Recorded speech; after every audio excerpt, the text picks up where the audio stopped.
오늘 우리에게 주시는 하나님의 말씀은 출애굽기 3장 11절에서 14절까지 말씀과 출애굽기 15장 1절 말씀입니다.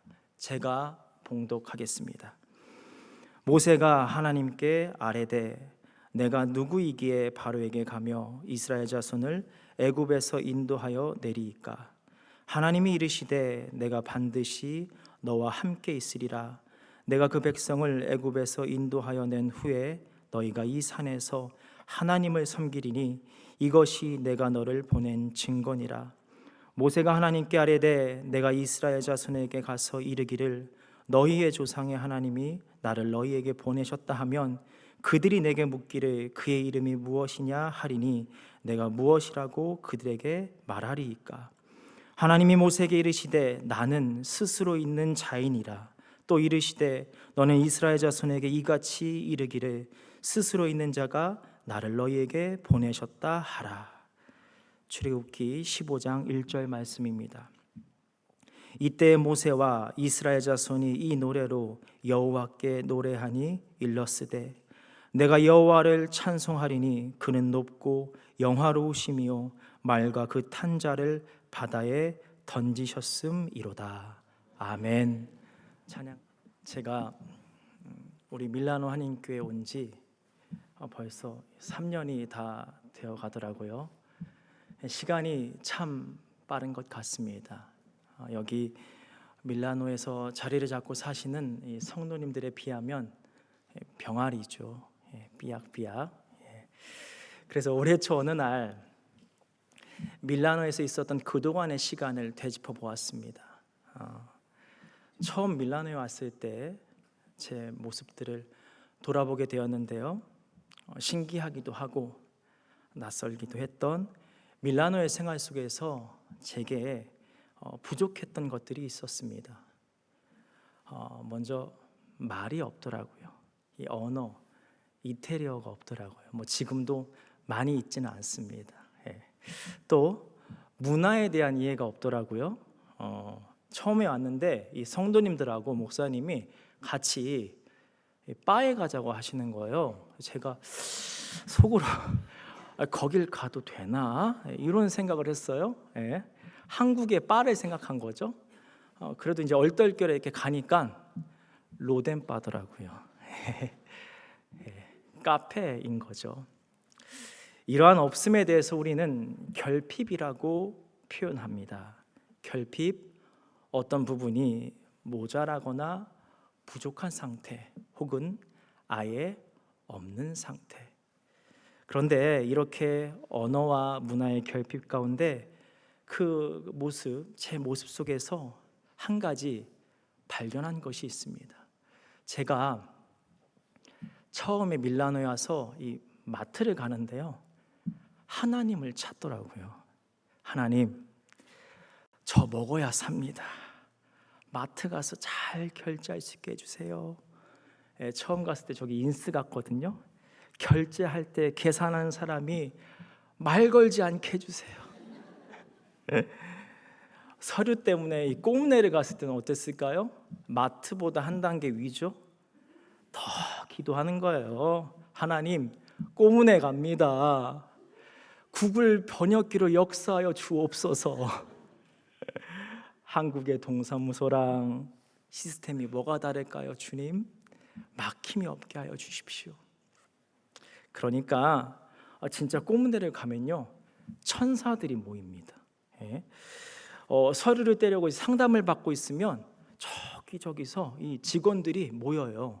그러면서 자기들끼리 상의를 해요. 쟤 지금 이 말하는 거야. 쟤요, 쟤 아니야, 이 말하는 거거든. 상의를 하는 거예요. 그래서 결국 서류를 받아서 이렇게 나올 때 보면 꼬문의 직원들이 다 박수를 쳐줍니다. 이처럼 언어와 문화의 결핍 가운데서 하나님을 찾는 제 모습을 발견했습니다. 그래서 올해 초 이런 고백을 했습니다. 주님께서 결핍의 순간에서 그 결핍이 사소하던 사소하지 않던 언제나 주님을 찾는 훈련을 시키시려고 나를 밀라노로 보내셨구나. 그런 의미에서 오늘 여러분들과 결핍에 관한 이야기를 나누어 보고자 합니다. 사실 결핍에 대해서 말씀을 나누는 것이 다소 조심스럽습니다. 왜냐하면 결핍이라는 것은 우리의 마음에 아픔, 상처로 자리 잡을 수 있기 때문입니다. 또한 그 결핍으로 인한 아픔은 본인이 아니면 온전히 공감할 수 없고 결국 자기 자신이 감당해야 되기 때문입니다. 그럼에도 불구하고 그 결핍 가운데 주님께서 오늘 우리들에게 하시는 동일한 음성이 있습니다. 그 음성, 우리를 향한 하나님의 뜻을 알아보길 원합니다. 여러분, 오늘 출애굽기 3장 말씀은 여러분들이 잘 아시는 모세의 소명장입니다. 하나님께서 이스라엘 백성을 애굽으로부터 구출할 이스라엘의 지도자로 모세를 부르시고 세우시는 장면입니다. 같이 출애굽기 3장 10절과 11절 말씀을 읽어보겠습니다. 제가 하나님 역할이 되어서 이 10절 말씀을 읽겠습니다. 여러분들이 모세의 역할이 되셔서 11절 말씀을 읽어주시기 바랍니다.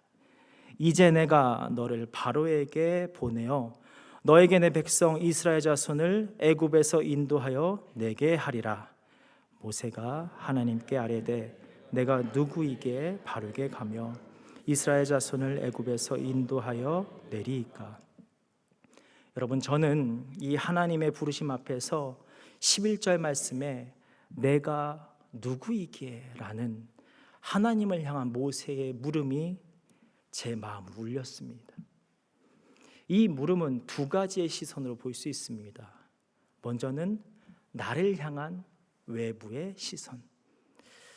리더십이 세워질 때 리더십에 대해서 반대하거나 의문을 갖는 세력이 있을 수 있잖아요. 그래서 모세가 미리 그런 세력에게 대비하기 위해서 하나님께 답을 구하는 모습으로 볼 수 있습니다. 또 다른 하나는 나 자신에 대한 나의 시선입니다. 저는 이 시선이 더 마음에 갔는데요. 이러한 시선으로 보니 모세의 마음이 보이더라고요. 하나님, 저 없어요. 제가 리더가 되기에는요, 이것도 없고요, 저것도 없고요, 없는 게 너무 많아요.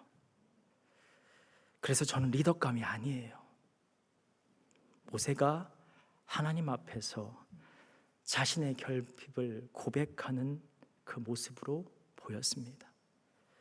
결핍으로 인한 모세의 아픔이 터져 나오는 것이죠. 그렇다면 모세는 어떤 결핍을 가지고 있었을까요? 먼저 혈통의 결핍입니다. 여러분, 모세의 여정을 생각해 본다면 모세는 다문화인입니다. 이 당시 애굽 왕 바로가 자신의 본토에서 이스라엘 사람들이 번성하는 것을 보고 위기의식을 느끼게 됩니다. 그래서 이스라엘 사람들이 낳은 아이들 중 남자아이는 다 죽이라고 합니다. 이런 상황 속에서 이스라엘의 한 가정에서 모세가 태어납니다. 모세는 석 달 동안 숨겨지다가 결국 나일강에 버려지는데요. 그 모세를 애굽의 공주가 발견하고 왕궁에서 키웁니다. 그런데 다행히도 엄마 요게벳이 모세의 유모로 궁궐로 들어가게 되죠. 그래서 모세는 엄마에게는 이스라엘 사람이라는 정체성에 대한 교육을 받고 다른 한편으로는 애굽의 궁궐에서 애굽의 역사와 문화 등에 대한 교육을 받으며 자라납니다. 그렇게 모세의 마음에는 늘 자신의 혈통에 대한 혼란이 있었을 것입니다. 그런데 그 혼란이 왕궁에서 결핍으로 작용합니다. 옛날 이 사극이나 왕가의 문화를 보면 혈통을 중시 여기는 모습을 볼 수 있잖아요. 그래서 그 왕궁 안에서도 혈통에 따라 주류와 비주류로 나뉩니다. 그런 의미에서 날 때부터 애굽 사람이 아닌 모세는 물론 부족함이 없이 자랐겠지만 왕궁에서 늘 비주류에 속했고 비주류가 겪는 수모와 비난을 감당하며 살아왔을 것입니다. 모세의 또 다른 결핍은 의로움의 결핍입니다. 어느 날 모세가 왕궁 바깥으로 나가서 애굽의 노예로 살아가고 있는 자신의 민족 이스라엘 사람들을 이렇게 살펴봅니다.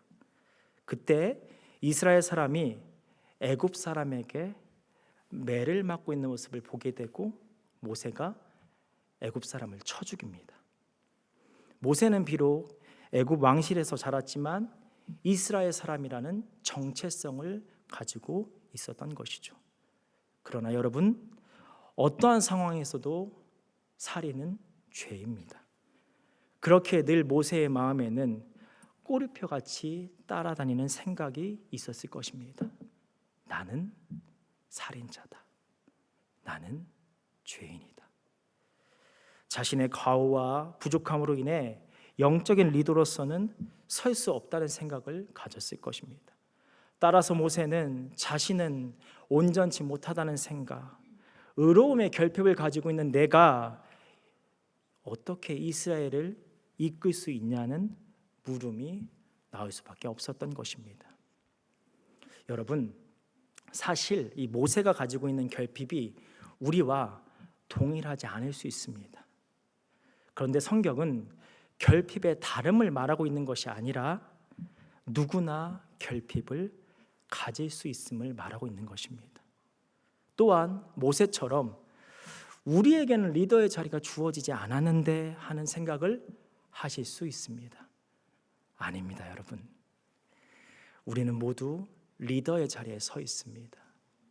하나님께서 우리를 하나님의 자녀로 삼으시고 세상의 많은 이들을 하나님의 곁으로 이끌라고 삶의 자리에서 복음의 리더로 세우셨습니다. 가정에서도 학교에서도 회사에서도 세우신 것입니다.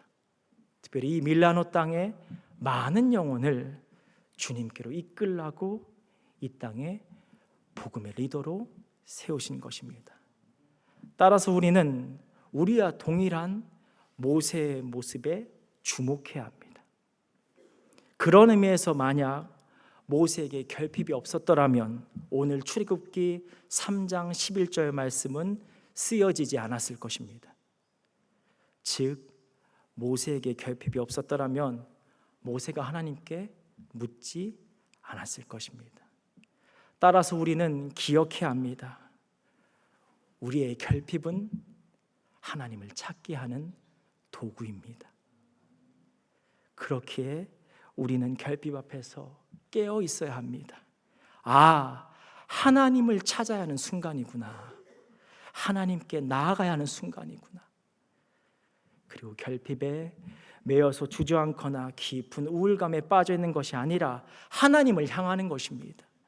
하나님과 대화하기 위해 기도의 시간을 더욱 늘리고 하나님의 뜻을 아는 말씀을 묵상하는 시간을 더욱 늘리고 하나님을 온전히 만날 수 있는 예배의 자리를 더욱 붙드는 것입니다. 이것이 우리가 흔히 말하는 영적 분별의 모습이며 영적으로 깨어있다는 모습입니다. 사랑하는 여러분, 결핍 앞에서 주님께 더욱 나아가는 저와 여러분이 되기를 축원합니다. 그래서 우리의 결핍을 한 번 더 정리하면 다음과 같습니다. 우리의 결핍은 하나님을 찾게 하는 도구이며 하나님과의 관계를 이어주는 통로이다. 그래서 결핍은 하나님과의 만남의 통로이다. 그렇다면 결핍 가운데 하나님께로 나아갔을 때 만나는 하나님은 어떤 분이실까요? 12절과 14절에 하나님께서 모세에게 두 가지를 말씀해 주십니다. 먼저 11절에 내가 누구이게? 라는 모세의 물음에 하나님께서 12절에 내가 반드시 너와 함께 있으리라고 말씀하십니다. 내가 반드시 너와 함께 있으리라. 하나님이 우리와 반드시 함께 계시다. 언제나 우리와 함께 하시는 임마누엘의 하나님을 말하는 것이죠. 그리고 13절에 보면 모세가 결핍으로 인해 벌어질 상황에 대해서 하나님께 묻습니다. 하나님, 결핍이 있는 저를 이스라엘 백성들이 리더로 받아들이지 않을 것입니다. 너가 뭔데, 하나님이 누구신데, 이렇게 할 때 뭐라고 말해야 합니까? 어떻게 해야 합니까? 이 물음에 하나님이 14절에 이렇게 말씀하십니다. 나는 스스로 있는 자이니라. 홀로 존재하시는 분, 전능하신 하나님을 말하는 것이죠. 모세는 자신이 어떻게 해야 하냐고 하나님께 묻고 있는데, 하나님은 모세가 어떻게 해야 할지를 말씀하지 않으시고 하나님 자신에 대해서 말씀하십니다.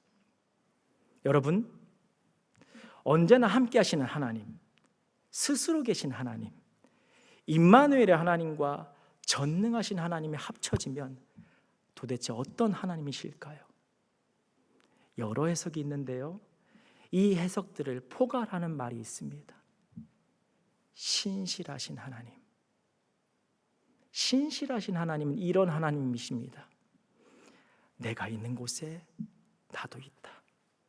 그리고 그 가운데 내가 나의 지혜로 가장 합당한 것으로 채워줄 것이다.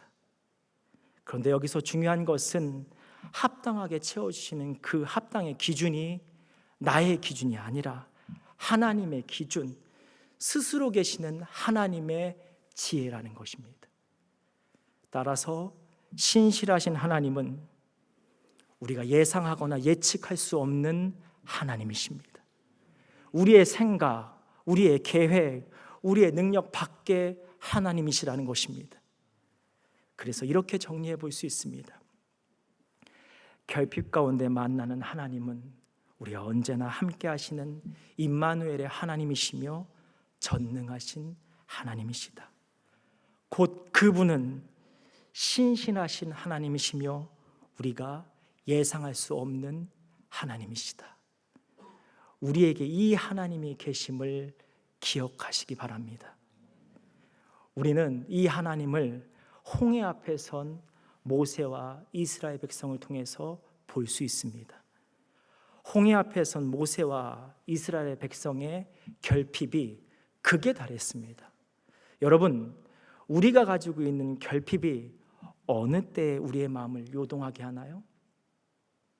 나의 결핍으로 인해 헤쳐나갈 방법이 없을 때, 그리고 다른 이와 비교될 때, 저 사람은 있는데 나는 없을 때 우리의 마음이 더욱더 무너져 내립니다. 지금 앞으로 나아가야 하는데 홍해가 막고 있습니다. 헤쳐나갈 방법이 없는 것입니다. 뒤에선 바로의 무장한 군인들이 무기를 들고 오고 있는데 그에 비해 모세와 이스라엘 백성은 모세가 든 지팡이 하나뿐입니다. 극에 달한 결핍입니다. 그런데 그때 모세와 이스라엘 백성이 하나님께로 나아갑니다. 같이 출애굽기 14장 10절 말씀을 읽겠습니다. 바로가 가까이 올 때 이스라엘 자손이 눈을 들어 본즉 애굽 사람들이 자기들 뒤에 이른지라. 이스라엘 자손이 심히 두려워하여 여호와께 부르짖고. 아멘. 여호와께 부르짖고. 모세와 이스라엘 백성이 결핍 가운데 여호와께 부르짖습니다. 하나님을 찾습니다. 그러면 여러분, 우리의 생각으로는 하나님이 무엇을 주셔야 할까요? 애국과 싸울 수 있는 무기를 주셔야죠. 그런데 하나님이 이렇게 말씀하십니다. 지팡이를 들고 손을 바다 위로 내밀어 그것이 갈라지게 하라. 이스라엘 자손이 바다 가운데서 마른 땅으로 행하리라. 지팡이를 들고 바다 위로 내밀라. 그렇게 모세가 내밀었을 때 하나님께서 물을 가르시고 바다 가운데 땅을 만드셔서 이스라엘 백성 모두가 구원을 받습니다. 그리고 갈라졌던 물이 애굽의 군대를 덮치게 하십니다. 만약에 하나님께서 무기를 주셨다면 이스라엘 백성은 모두가 구원받지 못했을 것입니다. 우리가 생각하는 결과와 밖의 결과입니다. 예상할 수 없는 하나님, 신실하신 하나님을 보게 되는 것입니다. 우리는 이것을 통해서 깨닫습니다. 인간인 우리는 항상 결핍된 존재이지만 하나님은 결핍된 우리의 삶을 통하여 우리의 상식을 뛰어넘어 일하시는 분이시다. 그렇기에 결핍 가운데 하나님께로 나아갈 때 하나님의 시선으로 우리의 결핍을 채우시며 하나님을 나타내신다. 그래서 이스라엘 백성들이 이렇게 고백합니다. 이때에 모세와 이스라엘 자손이 이 노래로 여호와께 노래하니 일렀으되 내가 여호와를 찬송하리니 그는 높고 영화로우시며 말과 그 탄자를 바다에 던지셨음이로다. 아멘. 여러분, 오늘 말씀을 묵상하는데 제 머릿속에 성경의 여러 인물들이 스쳐져 지나갔습니다. 한나는 자식의 결핍 가운데 기도하며 사무엘을 낳습니다. 다니엘은 곁에 돕는 이들이 아무도 없어서 사자굴 속에 들어갔지만 매일 하루 3번 하나님께로 나아갔던 다니엘을 하나님이 사자굴에서 건져내십니다. 제자들과 무리 가운데 먹을 것이 없었을 때 예수님께서 떡 5개와 물고기 2마리를 가지고 하나님께 기도하셨고 모든 이들이 배불리 먹는 역사가 일어납니다. 모세도 한나도 다니엘도 그리고 우리 예수님께서도 결핍 가운데 하나님께로 나아갔을 때 신실하신 주님을 경험합니다. 사랑하는 여러분, 사실 우리는 이 모습으로 살아가고 있습니다. 우리의 학업, 우리의 일터와 사업체의 미래가 정확히 보이지 않습니다. 막혀 있는 것 같습니다. 그리고 뒤에는 여러 가지 감당해야 할 일들이 쫓아오고 있습니다. 그 속에서 우리는 우리의 결핍을 보게 되죠. 그럼에도 불구하고 우리는 지금 이 자리, 하나님의 임재가 가득한 예배의 자리에 나와 있습니다. 때때로 사방이 막힌 그 삶의 자리에서 우리는 눈물로 주님께 나아갔습니다.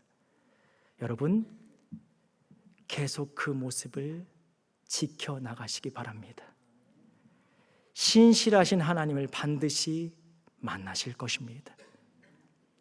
그런 우리를 향한 하나님의 약속의 말씀이 있습니다. 여호와는 나의 목자시니 내게 부족함이 없으리로다. 여호와는 나의 목자시니 내게 부족함이 없으리로다. 아멘. 기도하겠습니다. 사랑의 하나님, 우리의 삶의 자리마다 늘 함께 하시는 주님을 찬양합니다. 사방이 우겨쌈을 당했을 때도 함께 하시는 우리 주님을 찬양합니다.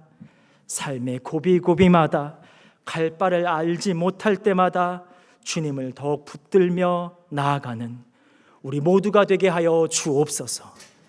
예수님의 이름으로 기도드립니다. 아멘.